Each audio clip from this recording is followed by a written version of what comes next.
Hey everyone, this is James, the Metal Geek Dupree, and this is my partner in crime. Hello, I'm Milky. What's going on? Hey guys, welcome to our podcast. This is going to be a weekly podcast about the new Fox television show Gotham. And that show, basically, it's a Batman show without Batman in it. It's more about Detective Gordon. Yeah, and how he rise throughout the ranks of the Gotham PD. Rookie detective at this point, Yeah, right? pretty much. A war hero. A war hero, yeah, I love that. So guys, that's what this basic podcast, weekly podcast, is going to be about. It's going to be about this show. Obviously, there's going to be times where there's downtime. The show's going to go on hiatus. There's going to be breaks and pauses and repeats. At that point, there may be a break in the podcast, or we might do something different. We'll discuss that a bit later. Maybe we'll have some special guests on talking about different aspects of Batman or different characters in the show. Who knows? No, absolutely. Anybody who loves Batman and wants to join in and knows us, or even if you don't know us and want to get to know us, give us a shout out. Yeah, we don't have an email address yet, but we do have a Facebook page. If you just look up Crime Alley, the Gotham podcast, you could just post on the wall or send us a message or whatever. Yeah, we'll have an email up probably by the end of tonight or tomorrow, and this will be going up on the YouTube page, which will be entitled Crime Alley Gotham Review or a Gotham Podcast. And that should be up and ready going tonight or tomorrow. In fact, this podcast should be ready to go by tomorrow as well. Sweet. So let's move on right into the show. First and foremost, what did you think of it, Milky? I thought it was pretty good. I thought it was a decent first episode, and I can't wait to see where it goes. I have to agree. I'm very optimistic about the show. A few problems here and there that we might get into. Actually, we will get into. Oh yeah. But for the most part, I was very happy with the overall feel and look of the show, and I do have a lot of hope as to where it's going to go. I really enjoyed the look of the show. Very pop. Oh, it was very cool. Yeah. It's like this is very noirish, very an updated version though. They had cell phones. No, absolutely. We have smartphones, even though everyone looks like they're from the 1940s. Yeah. You gotta love that, right? Mm-hmm. But then again, it's just the charm of being a comic book world, especially the DC world. I mean, everyone talks about how Marvel takes place in the real world, takes place in New York City and all that good stuff. And with DC, you got Metropolis, Gotham, Star City. Yeah. In a way, having your own city means you can pretty much have your own rules. Pretty much. So I do like that. So they can have smartphones. I'm cool with that. Yeah, it was pretty good. I view it as, with DC, all the multiverse stuff and stuff like that, I view it as like an Earth 2 or one of the different multiverse worlds they have in the comics. I mean, in a way, you can pretend that, hey, while Arrow and the Flash are going on and they don't have any real connection to this, it can be connected because there's the multiverse in the DC world. So this is just taking place Earth 2 or 150,000, whatever. At this point, we'll just wait until it gets to the Infinite Crisis. Yeah. So. The Speed Force. The Speed Force, and then that's when the Flash is going to do some really awesome stuff. No, but I enjoyed the show quite a bit. Tell me, give me some specific things that you liked in the show, Milky. Well, before we go on, I just want to mention that there are going to be spoilers in the show, so if you haven't watched the episode yet, pause and then come back to us. And, very good call. I don't want to ruin it for anyone. Yeah, we just spoilers, guys. This is a podcast about the episodes every week. Just remember, if you're tuning into this podcast, we are not going to leave a lot to the imagination. So we don't want to ruin anything for you guys. So please, if you don't want this ruined, or if you're a big stickler against spoilers, please. You've been warned. You've been warned. Turn around now. Remember, this is audio. We don't have big signs, so we'll just say turn around now. I thought it was pretty cool, all the Easter eggs they sprinkled in throughout the episode. It was a bit much, with the introduction of all the villains practically, but I want to see where it goes and see how they become evil, because not all the villains in the Batman universe in Gotham right now are evil. Well, Edward Nygma. Yeah, absolutely. He's on Gordon's side right now. And then we also have the introduction of Poison Ivy, called Ivy in the show. And Ivy Peppers. Yes, absolutely. And from here, it just looks like she's in a broken home.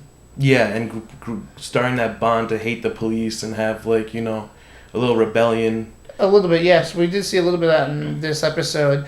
Although, okay, personally, do you think like villains like Ivy are really going to be predominantly featured in the show, or is this more just like a little sprinkle in? Hopefully, it's just a little sprinkle in. Like I think if you went ahead and put them in every show, they wouldn't have that meaning that they have in the Batman universe and that like towards Batman. But yeah, I'd be willing to like dedicate a whole show to like Ivy and see like where she progresses, like later on, like in Gotham. Well, personally, what I'd love to see is this show to progress long enough and go long enough, a few years, 5, 6 seasons, maybe have some time jumps. We can maybe even start seeing the introduction of the Bat. Yeah. I mean, this. Let's be clear here. This is not a show that's meant to be about Batman. It's about. It's more about Gordon's struggle in Gotham. Exactly. And trying to clean up a town that's very corrupt. Which is great. That brings me to some of the things I loved about the show. I'm a huge fan of noir, and means I'm also a huge fan of things like cyberpunk because you just that very smoky atmosphere. Yeah, dark, shadowy. Smoky. Exactly, very, very grimy feeling. Exactly, and I love that because this show felt very grimy, very smoky and dark. So it really did embrace the Gotham that we have come to love in the comics, in various TV shows, movies.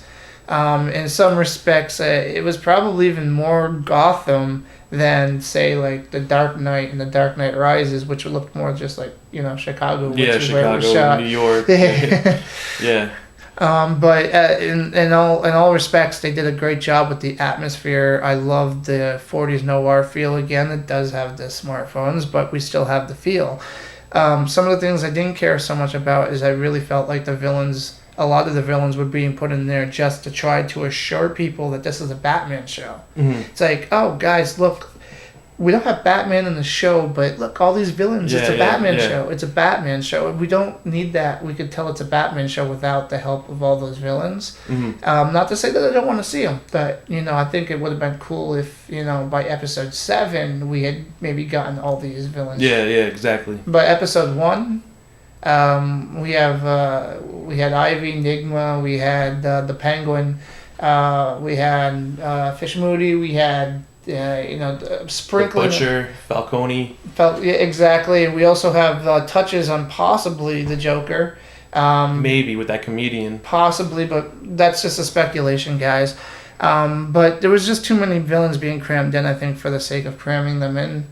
Other than that, though, the show actually felt really, really good to me. A few cheesy moments, I think, here and there. A little with Fish Mooney with Bullock. That was a little played up a little bit, I felt. Absolutely, but speaking of Harvey Bullock, I loved him in this show. Yeah, without a doubt. That's cool, him being older than Gordon. I really loved it, and I also think that the show might be about Gordon, but I really think that he has the opportunity of being the standout character. Because he really does, he's got that fine line where you can see Bullock wants to be good. But he's in such the forces and peer pressure, in a sense. If you don't takes him back. Yeah, you get a bullet popped into the back of your head and you dropped in the Gotham River, And I totally got that feeling from him, and that's what I love about it. I love controversial characters that aren't necessarily just good or bad, but they're kind of stuck in between. Did you catch where he told Gordon to meet him? No, actually, I didn't. 4th and Grundy. Salmon Grundy. Excellent. Oh my god, I missed that. Yeah. That's a good catch. So we even got to call out the Grundy there. Gotta love that. So kind of like moving on. Where basically the episode was really it was efficient as a pilot. It did what it was supposed to do. What I liked is the story was pretty straightforward. I mean, it was Bruce Wayne's parents are killed. Yeah. And almost like to the letter to the comic too. Pretty much, yeah. Even right down to the pearls. Yeah, that was pretty cool. They kept that in. But yeah, so basically, I loved how they kind of incorporated that in. Now, the basic plot of the episode was mainly, to be honest with you, it felt more like just getting your characters really established. Yeah, introduction. Yeah. The plot basically was. Gordon taking on like the corrupt side of Gotham, and in this case, you get a big feature with Fish Mooney, and that's a big aspect of this episode. Mm-hmm. But then you also get the building of the Penguin, which I think is legitimately going to be one of the only few major villains, Batman villains, that's going to get some major playtime on Gotham. So, anything you would like to add to that plot?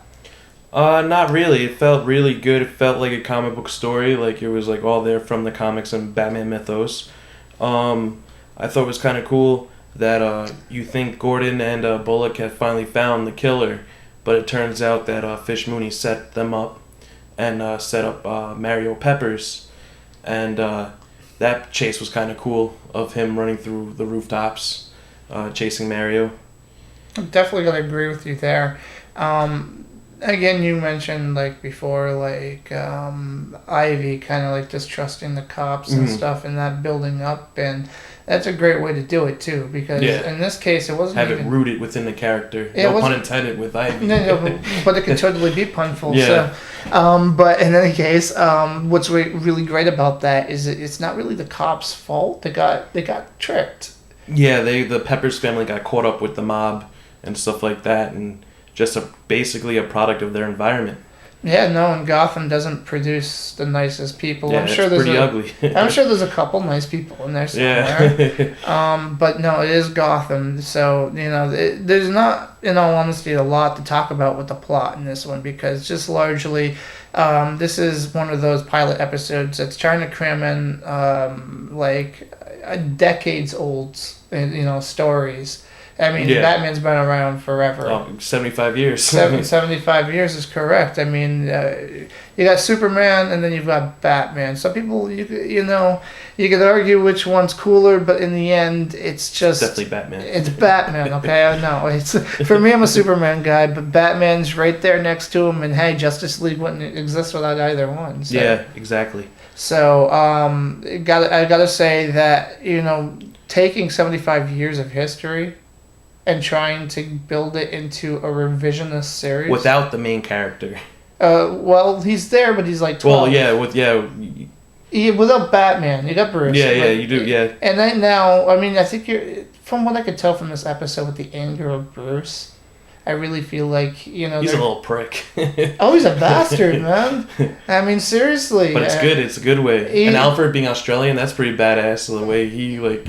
This is the first time I've ever seen Alfred and thought that, hey, if I met this guy in an alley, he could kick my ass. Yeah. But seriously, he's a big friggin' guy in this show, And I'm just thinking, forget, Ra's al Ghul. I mean, this is the guy that's going to train Batman. Yeah, pretty much. Guide him, tell him. He's basically Batman's father right now. Yeah, no, I mean, here's a funny question for you. It's a little off kilter, but, over on... spoiler alert for Arrow, guys, but Ra's al Ghul is going to be appearing. Yeah, I heard that, yeah. Last season, Talia was a big part. Yeah, so do you think that, that with that said, because the CW is running their own DC universe and Gotham is in its own universe, Fox, yeah. Do you really think that maybe, there's no chance that we'll see Ra's al Ghul appear, or do you think that's something that could happen? I think it might be hinted throughout the show, but... him being an Arrow, I think it might just confuse people unless later down the line DC on Warner Brothers comes out and says that like Batman set so many years before Arrow. Mm-hmm. So then who knows? And Ra's al Ghul is centuries old, so it would fit in pretty well, but it wouldn't harm either story. And so you think they're gonna run separately, do their own? Yeah, I think they're gonna do their own separate thing. Because I would definitely like to see that. I would love for it. I'm a comic book fan. I would love to see crossovers here and there. I mean, I wouldn't even mind if at some point they actually did TV crossovers, but in all honesty, it probably won't happen just because of logistics. But in any case, kind of moving on, guys, like I said, there's not much to say about the plot because really all this was just showing how Gordon is really going to go after the corruption of Gotham. And you had some great character moments in there. If there's anything else you'd like to add, Milky? No, not really. You want to go over a little nitpicks we had, or? Yeah, absolutely. All right. The only thing I really had a problem with a little bit is that Fish Mooney seems like a rip-off of the Catwoman of the 60s. Just the way she pronounces her words and very, the sass and all that. She's got that snappy feel. Yeah, I think they could have went with, another character within Batman's universe, keep it true to like the mythos, but like even change that to like a female lead, like maybe like I don't have Falcone, even though Falcone's a guy in the series, have him as a woman. Like who knows? Like why not? That could have been cool, or like a nod to the other gang members in Gotham, in the Batman mythos. I mean, hey, if the comic book can turn Thor into a girl. Yeah, right? Exactly. Yeah. But no, you're right. My nitpick still goes back to so many villains in one episode. Mm-hmm. Because I just, again, not to go over this issue, but it really just felt like they were trying to justify that this is a Batman show and not just some crime thriller. Yeah. You can get away with just, I could have gotten away with just, them like Fish and Falcone, and they could have gotten away with Penguin. And even if you want, have that mention of Ivy or something. Oh, and two things. You notice the milk that Catwoman, Selena Kyle had? Yeah, absolutely. It was emptied by the time, so it was got it. Yes. Did she stop along the way and drop milk off the cats? I didn't get that sense though. I got the sense. Did she drink the milk and run across Gotham? I kind of felt it was a continuity. Yeah, I thought. Yeah, that kind of. Because she knocks over the woman's groceries and grabs the milk. It was full. Yeah, and she stuffs it in her coat, and then she is running around and doing all these flips. That's pretty ballsy of her, just to run up to the guy and pickpocket him right there. Yeah, no, just absolutely. The way she did it. But she obviously she doesn't care. She also didn't get away with it, so her skills aren't there yet. Not yet. But by the time she gets to the cat, there's like legitimately like about a quarter inch worth of. If that. Yeah, of milk. And I think it was just a continuity error. I think they had maybe dumped the milk out so the actress who knows? could carry it, and then they forgot. Yeah. But in any case, not so much a nitpick, but it's a fun fact. Yeah. A very fun fact. And that's something we could also maybe look at in later episodes, too, if we see like these little continuity errors and stuff. Another probably nitpick that I had is there were times where it felt like the gritty noir atmosphere gave way to comic book silliness. A little bit. I could feel that, yeah. I mean, don't get me wrong. I've been a comic book fan from the time I could read. And I love the comic book silliness, but sometimes it clashes when you're trying to create... Like the silliness towards the end of the episode where Bullock and Gordon are both hanging upside down, and that big guy, the butcher, comes out of nowhere, just like a comic book pretty much. It felt like a panel brought to life of a big guy and ready to chop someone up. I was okay with them getting tipped upside down. It was really cartoony. Yeah. I mean, with him saying, "Oh, I'll get him out of here. I'll have you released," or whatever. I think. I also think that Bullock has shown in this episode that he's used to the corruption of Gotham. Mm-hmm. And he's got a little too cocky. He got way too cocky. He got knocked out. You think you'd be a little smarter than that. Mm-hmm. And not to say that Bullock is an idiot, because he's not an idiot. He's sometimes his cocky nature does get the best of him. Yeah. But I really felt like especially within the animated series. Yeah. Well, the animated series, that's a whole different ballgame. Very good portrayal of him, but also the fact that again he's much older. I mean, he's going to be a much older character by the time Bruce grows up to be Batman. The only thing I would like to see by the end of the series, when the series is complete, is that Bullock has the respect of Gordon. And, Gordon has the respect of Bullock. They have that bond where if Gordon says something, Bullock won't even think twice. I don't... Because, of course, they're fighting now, trying to get transferred out. Like, Bullock telling him to transfer and get rid of him. But by the end of the series, I would like to see that dynamic of them being, good pals, pretty much. Well, here's the thing, though. One thing I really don't want to see happen is some sort of surprise twist where Bullock is part of the major crime organization. Yeah, or Bullock kills the Waynes or whatever. And he's the Joker. Yeah. No, please, guys, the one thing, there are so many comic book shows on TV right now. And more to come. I'm a big fan of Agents of S.H.I.E.L.D. I'm a really big fan. That's a very good... there is a couple of times last season where it just felt just hokey. Not so much hokey, but it was just like they were trying to twist everything. Yeah. It's like, oh, this person's the bad guy. Twist. Exactly, twist and shout. But it didn't take away from the show because it was in good hands and they did manage to pull it off really well. But in Gotham, I don't really want to see like some major twist where a good guy turns out to be the bad guy, or or the bad guy turns out to be the good guy. Because I mean, Falcone, the way they're playing him off right now, he's like he's a kingpin. He owns the city, but he also has this weird respect. He's like, he plays the game of cops and robbers. He's like, we play by the rules, even though the rules are my rules. Yeah.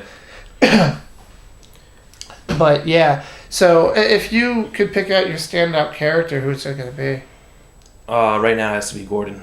Getting used to how Gotham works and how he's going to make his mark on the city and clean it up for the better. I gotta agree, I like Gordon quite a bit, but my standout character is Bullock, because I think I like characters that skirt the line. Have that gray area. He has a gray area, which he could be a bad guy in the end, and it wouldn't be that out of the realm.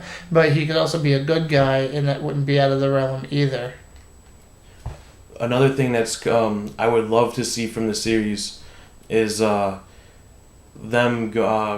taking Bruce to a circus and seeing the Flying Graysons. Only the parents, though. I would die if I saw that in Gotham series. I think that would be pretty awesome. I could be wrong. I mean, maybe I am. I have to go back and watch the episode, but I thought there was actually a mention of the Graysons. Really? I'm going to have to go back and... It might have been towards like the end of the show. I could have also been hearing things too, but if any of you... That'd be a cool little nod, Yeah. I mean, if any of you out there heard this or can validate it, please go ahead and do so. Otherwise, I'll just break out my DVR'd episode. But definitely, guys, get involved. This is going on a YouTube page as well, so please be sure to comment below and leave your opinions.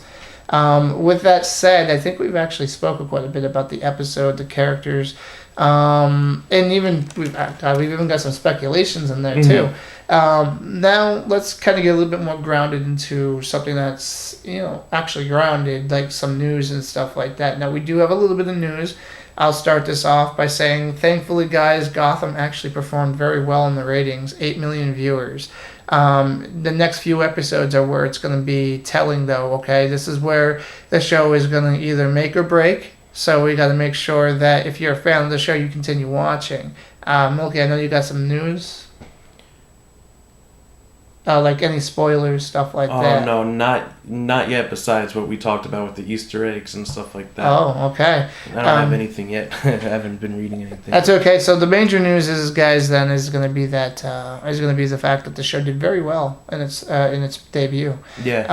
Now, speculation-wise, though, where do you think things are going to go? I mean, we've done a little bit of speculation already, but... I could see the Penguin building up an army of his own, building up a gang, and then maybe next season or the season after actually going after Fish Mooney and having actual like turf war, and getting her out of there and claiming his stakes in Gotham, and getting back at Fish Mooney for his even though he snitched on her. I mean, his game plan is clear off the bat. He wants to run Gotham.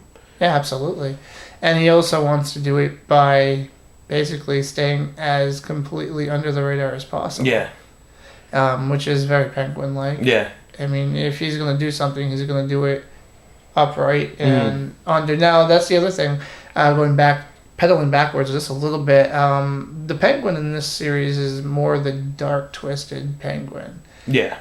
Not so much the sophisticated one that was, for example, played off in Batman the Animated Series. Very affluent, very... Yeah. He's not so fluent here. He's a little twitchy. A little sketchy. He looks like, they give him a bat, and the first thing he does is just continuously beat on that guy in the alley, and he's loving every second of it. So yeah. He's a very twisted little character. But basically, guys, in the end, I think Gotham, my speculation is that, obviously, I kind of feel like this season is going to build up to like a regime change. It's going to be like what you were saying, maybe Penguin coming in and taking over, or maybe somebody else stepping in, perhaps the Joker himself, but... And this is, well, I guess going back to speculation, but you don't know if they could have the JSA going on. Because the JSA was around when Batman was a young child. Like with the original Green Lantern, Starman, Sandman. The Justice Society. Yeah, you got you would have. So that could play a whole other dynamic depending on the rights and stuff. What Fox wants to do with that direction of it. So you could absolutely go that direction. Now I have to also wonder how far Fox wants to go. Or the creative team wants to go with more of the superhero aspect. Yeah. Because right now it's a little up there and over the top, but there hasn't been any really big superpowers. It's really it seems like this is going to be more of like a crime thriller, like a classic cop show, like on TV, like all those cop series. Like it just seems it's going to be more grounded in real world, and I think that they're just going to leave the superhero aspect of stuff to Arrow and the Flash on CW. Which is actually very funny, though, if you think about it. The first season of Arrow actually tried to go more of the non-superhero route, too. Where it was more grounded in... Yeah, Batman Begins type. Yeah, absolutely. I mean, a lot of people, especially since Smallville, have been seeing the Green Arrow as, like, the Batman light, so to speak. Yeah. And it's not uncommon, because back when Smallville was on the air, they actually they wanted Batman on the show, and Warner Brothers was like, no, we can't do it because of the movies. Yeah, there was always such a big tease that he would show up as a kid or yeah. So what they did instead is they brought in Green Arrow, and they ended up making that led Batman. to the Justice League, and then even the JSA appeared in Smallville. And they did a really good job with the JSA. Well, it was written by Jeff Johns, so... Yeah, absolutely. And so it would be nice to see something like that in Gotham, but I really do think they're going to go more for the pop noir kind of thing. That's awesome. That's fine by me, absolutely. That's basically all I've really got to say. Is there anything else you'd like to add in, Milky? The only two questions I have from the episode is why were the Waynes gunned down? It seems that Falcone had a problem with the Waynes, or that he wanted to take over their wealth in a sense, or their grasp on the city. You don't know if Thomas Wayne, had any influence on Gotham. And the other question is, what's between Montoya and Barbara Gordon? Because they had that whole going back and forth at each other that Montoya knows Barbara's past. Yeah, I mean, these are very speculative questions. I'd have to say, I'm not sure about why the Waynes were gunned down. If it was just some sort of random robbery, which seems off because it's probably more than that. Well, the guy did have shiny shoes. He had shiny shoes, so he was he had some bling bling going on there. But in the end, these questions, I want to see them play out. I want to really see if this show is going to answer those questions. Not us just speculating over it, but is this show going to answer that? Which I believe at least your first question is definitely going to get some answers. Your second question, I'm sure, is going to have some answers as well. Throughout time. Because, it's kind of a major plot point that they were playing out. So that could definitely get some answers there. Once again, guys, feel free to jump in down below, comment. If you got speculations or want to answer these questions yourself, please join in. Or even leave comments on our Facebook page. Yeah, that's absolutely, guys. We'll be leaving some links to the Facebook page and stuff like that. So, with that said, anything else? No, I'm just looking forward to next week's episode, seeing where it takes us. I believe it's centered around Selena Kyle, so we might be seeing her origin and see how she became to roam the streets and become Catwoman. Okay, guys, so with that said, this is the Metal Geek signing off. Have a great one. It's Milky. Have a good week. See you next week. Fox, 9 o'clock, correct? Yes, Monday nights. Fox, 9 o'clock, Monday nights. Gotham. We'll see you next week, guys.